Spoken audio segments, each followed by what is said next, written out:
watazamaji wangu wa BM Daily Politics, shughuli za usafiri zimetatizika kwenye barabara ya kutoka Nairobi kuelekea kule Nakuru baada ya fujo na ghasia ambazo zimeshuhudiwa kwenye eneo la Gitaru, ambapo wanabodaboda ambao walikuwa wamejawa na hasira wamechukua hatua mikononi, wamechukua sheria mikononi na kuteketeza matatu ya abiria 14 ambayo imehusika kwenye ajali mbaya ya barabarani, ajali ambayo imegharimu maisha ya mmoja ya wanabodaboda kwenye hilo eneo la Gitaru. Kabla ziendelea kufahamisha zaidi mtazamaji wangu kuhusiana na hizi ripoti kuhusiana na ajali mbaya ambayo imetokea kwenye barabara ya kutoka Nairobi kuelekea kule Nakuru, na kuomba ujiunge nami hapa BM Daily Politics kwa kusubscribe na pia uweze kulike, kushare na comment, posa ujumbe ama hizo habari zetu ziweze kuwa recommended kwa watazamaji wengi zaidi.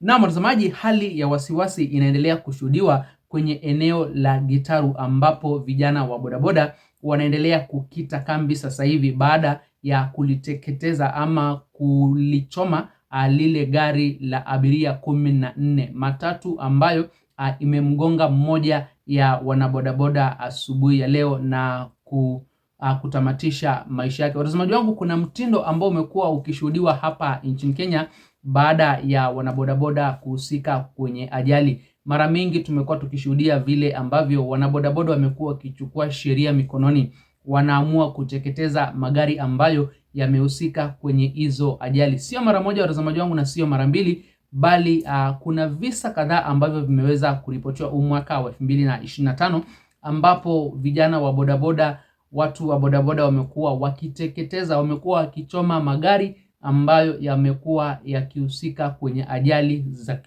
ambayo imekuwa yakihusika kwenye ajali mbaya, ajali ambazo zimekuwa zikigharimu maisha ya wanabodaboda wenzao. Ni jambo ambalo watazamaji wangu serikali imekuwa kimya kwa kipindi kirefu, na inaonekana ya kwamba bado suluhisho halijaweza kupatikana, kwa sababu kila uchao tunaona ya kwamba hao wanabodaboda wamekuwa wakishiriki kwenye hivi visa vya kuteketeza magari ya watu, kuteketeza mali za watu. Hii ni baada tu ya ajali ambazo zimekuwa zikitendeka hapa nchini Kenya. Hao wanabodaboda watazamaji wangu hata hawataki kujua ni nani ambayo kuna makosa, hawataki kujua kwamba ipo sheria ambayo inafuatwa. Wao tu wanachukua sheria mikononi na wanaanza kuharibu mali za watu, wanateketeza magari, wanachoma matatu, wanachoma mabasi.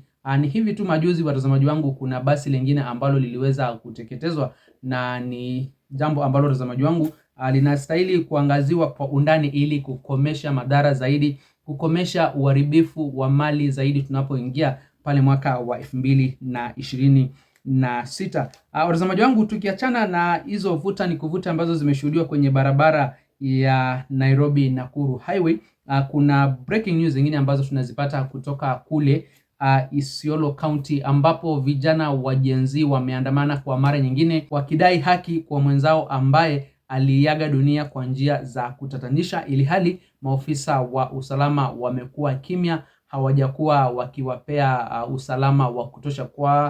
Kwa ufupi watazamaji wangu, hawa vijana wa Gen Z wanataka usalama uweze kuimarishwa kwenye lile eneo ambalo walikuwa wanafanya maandamano baada ya mmoja wao, kijana wa miaka 22 ambaye aliweza kuuawa na wahalifu. Kabla ziendelee zaidi watazamaji wangu, nataka niwapeleke pale ground muweze kujionea haya maandamano ambayo yanaendelea kushuhudiwa sasa hivi kule Isiolo, maandamano ya kudai haki. Na wananchi wako na ujumbe gani kwa serikali? Wanamtaka waziri wa usalama wa mambo ya ndani afanye vipi ili kukomesha visa vya uhalifu na kuleta amani na utulivu? Kabla ya kuweka ujumbe mtazamaji wangu, nakumbusha tena ujiunge nami hapa BM Daily Politics kwa kusubscribe na pia uweze kulike, kushare na comment, posa ujumbe ama habari zetu ziweze kuwa recommended kwa watazamaji wengi zaidi. Kenya, mimi napenda tu kuuliza serikali. Nauliza serikali ya kwamba hao wenye wamebeba hizo bunduki haramu, kwani wanaishi nchi gani ambayo si Kenya, ambao hawezi fuatiliwa sheria iwafikiwe huko penye wako?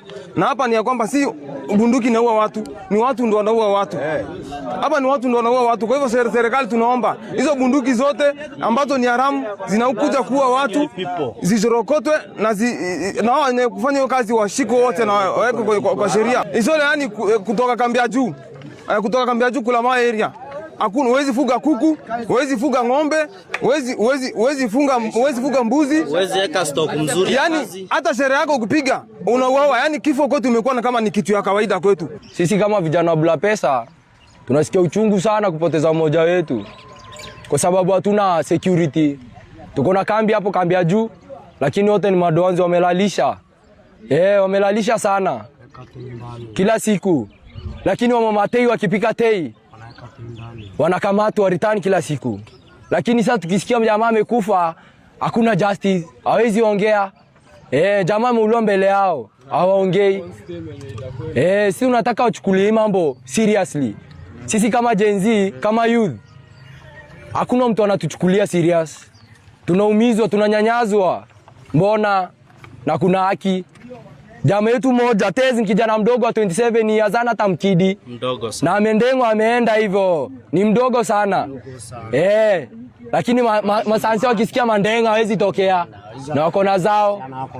Na wako na zao hawezi response hata moja. Ni kungora tu, kutungora sisi wa vijana, kukimbizana na sisi. Yangu mimi sina mengi, yangu nikwambia rais, tulikupigia kura 2022, tuliamka asubuhi, tukakupatia. Sisi kazi yake ni nini?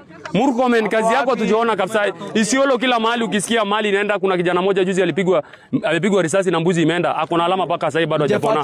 Hajafuatiliwa. Sasa ndio huyu kijana wetu wa stage moja ampigwa risasi na amefariki. Na huyo kijana ingali ni yeye peke yake ndio kwa mamake. Kijana. Ana mtoto mwingine kwa hiyo boma. Ni msichana tu ako naye. Sisi tunaomba justice for Tezi.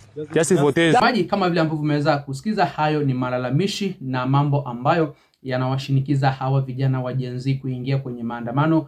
Ni maandamano, watazamaji wangu, ambayo yamekuwa ikiendelea kwa siku kadhaa. Wanataka haki, wanataka serikali iweze kuingilia kati na kuleta amani na utulivu, kwa sababu hata wale walinzi ama maofisa wa serikali ambao wako kwenye lile eneo wanaonekana hawajali kabisa kukabiliana na hao wahalifu ambao wameanza kuleta uharibifu zaidi, mpaka imefikia mahali wanaanza kuwaua vijana wadogo. Na kwa watazamaji wangu, lakini nyinyi sijui mko na maoni gani kuhusiana hasa na hili swala la magari kuteketezwa hapa nchini Kenya.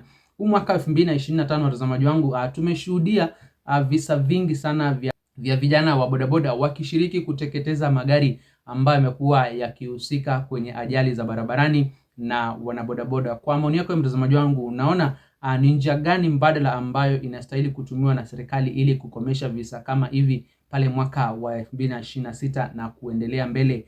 Ni sheria gani ambayo inastahili kutumika ili kuhakikisha kwamba mali za watu zinaendelea kulindwa? Kwa sababu kuna mamilioni ya pesa ambazo zimekuwa zikipotezwa wakati hawa vijana wa Gen Z wanajihusisha kwenye hivi visa vya kuharibu mali kupitia kuchoma magari ambayo yameshiriki kwenye hizi ajali mbaya za barabarani. Hebu niache maoni yako hapo kwenye eneo la comment mtazamaji wangu, na kabla sijatamasha ningependa kukumbusha ujiunge nami hapa BM Daily Politics kwa kusubscribe na pia uweze kulike, kushare na comment, ndipo ujumbe ama habari zetu ziweze kuwa recommended kwa watazamaji wengi zaidi. Msende mbali watazamaji, nitakuwa narejea vipunde na mengi zaidi ya kuwafahamisha.